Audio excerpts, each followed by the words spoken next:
So, you know how sometimes you watch a match and it's not just about the score. It's like you're seeing a team's whole strategy laid bare. Oh, yeah, for sure. It felt like that watching Manchester United beat Tottenham 2-1. Oh, totally. It was a real tactical battle. Yeah, We've got this great match report from Mivcomb News to help us unpack it all. it's a good one. Tottenham, they came out strong, didn't they? Yeah, they did. They were playing their classic high-pressing game right from the whistle. Old Trafford was electric. You could feel the energy. Absolutely. And for a while, it looked like they might overwhelm United. Yeah, they were really stopping United from getting their passing game going. For sure, disrupting that build-up play is key to their style. But then Amorim, I think he had an answer ready. Oh, he definitely did. Playing two attacking midfielders. It was subtle, but it shifted the entire game. It's like it unlocked the pitch. Yeah, by outnumbering Tottenham in the midfield, he created space where there was none before. And Tottenham, they usually only play with one holding midfielder, right? Exactly.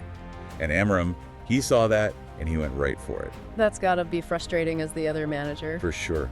You feel like your game plan is getting picked apart. So you've got this extra space opening up, and that brings Bruno Fernandes into the game. Oh, absolutely. We talk a lot about his vision in passing, but in this match, it was his movement that was crucial. Yeah, it seemed like he was everywhere. Every time he found a pocket of space, Tottenham's defenders were in a bind. Do they follow him and leave a gap, or stay put and let him run the show? He had an 85% pass completion rate. Unbelievable, under that kind of pressure. He was just dissecting their defense with every pass. It's the kind of performance that reminds you why he's such a key player. What makes a midfielder like that so valuable in the modern game? It's the control. It's not just about the passes, it's about dictating the tempo and forcing the other team to react. You're always on the back foot. Exactly. Yeah. You're spending all your energy trying to keep up. So you've got United adapting, exploiting the space, and then Fernandes controlling the game. What's the picture like for Tottenham as things develop? Well, that initial burst of energy, Yeah. it started to fade. Yeah, like it was unsustainable. It makes you wonder, was it a deliberate shift, or did they just run out of gas? And then you add in those two defensive errors that led directly to goals. It was almost like the pressure they exerted at the start came back to bite them later on. They overextended themselves. A tough balance to strike. So were those individual mistakes, or was it a structural issue caused by their high pressing? It's a good question to consider. Did that approach create vulnerabilities that United were able to exploit? Definitely something to think about. Now, even in a loss, Tottenham had moments of brilliance. Son Heung-min, that goal was incredible. Absolutely. Classic Son. Amazing movement off the ball, that clinical finish. Even when the team is struggling, individual talent can still shine through. Gives the fans something to cheer about. For sure. A little glimmer of hope.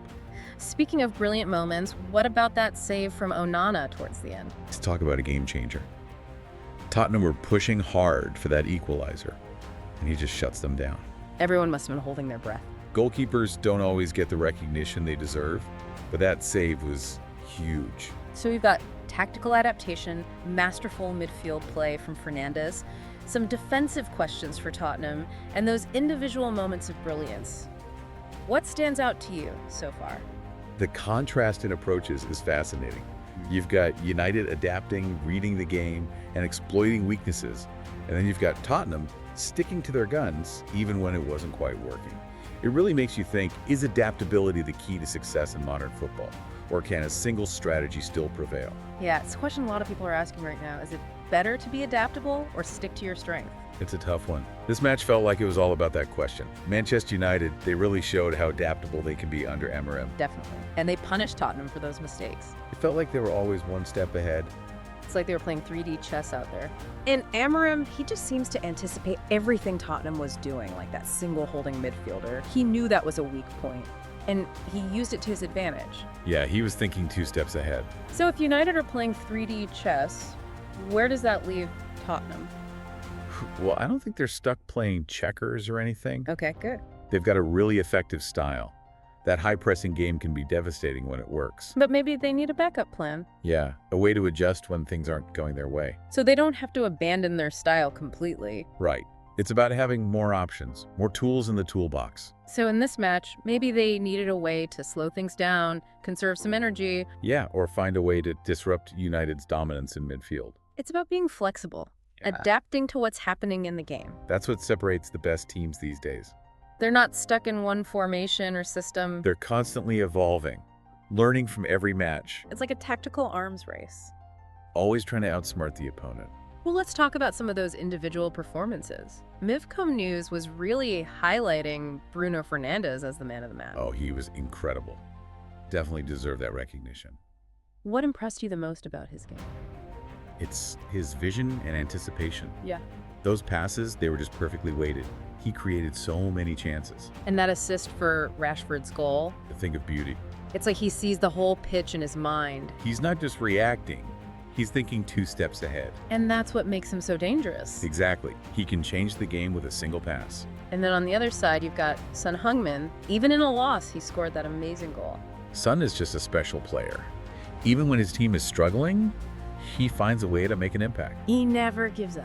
And he's got that incredible finishing ability. It felt like he was carrying Tottenham's attack at times. He's so important to their team. Both Fernandes and Son, they just elevate every game they play. They bring that excitement and unpredictability. And it kind of brings us back to that question about individual brilliance versus tactical adaptation. Right. You need both to be successful in the modern game. You need players who can execute the plan. And you need a flexible plan that can adapt to the situation. It's like a dance between creativity and strategy. And that's why we love football. Yeah. It's always evolving, always pushing the boundaries. Yeah, it's easy to get caught up in those big, exciting moments, the goals, the saves. The spectacular stuff. But there's so much happening beneath the surface tactically. Yeah, you really start to appreciate the tactical side of the game when you watch it closely. And this match really highlighted that Manchester United versus Tottenham, two very different approaches. Absolutely. You've got Manchester United so adaptable, shifting their game plan based on Tottenham's weaknesses. And Tottenham sticking to their high-energy, high-pressing style. Which can be really effective. Oh, yeah, for sure. But they struggled to adapt when things weren't going their way. And it makes you wonder, is there a right way to play football?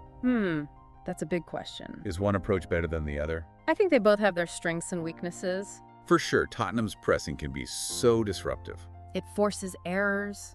It creates chances. But as we saw, it can also be physically draining. And if it's not perfect, it leaves gaps in the defense. Exactly. And that's where Manchester United's adaptability was crucial. They were able to exploit those gaps. They controlled the tempo of the match. So for anyone listening in, is adaptability the most important thing in modern football? I think it's becoming more and more important, being able to read the game, change your tactics as needed. Yeah, you got to be able to think on your feet. The top teams are constantly evolving. The ones who can adapt the fastest have a real advantage. But it's not the only thing you need. Of course, you still need talented players who can execute the plan. Right, the manager can have the best strategy in the world, but if the players can't pull it off... Exactly.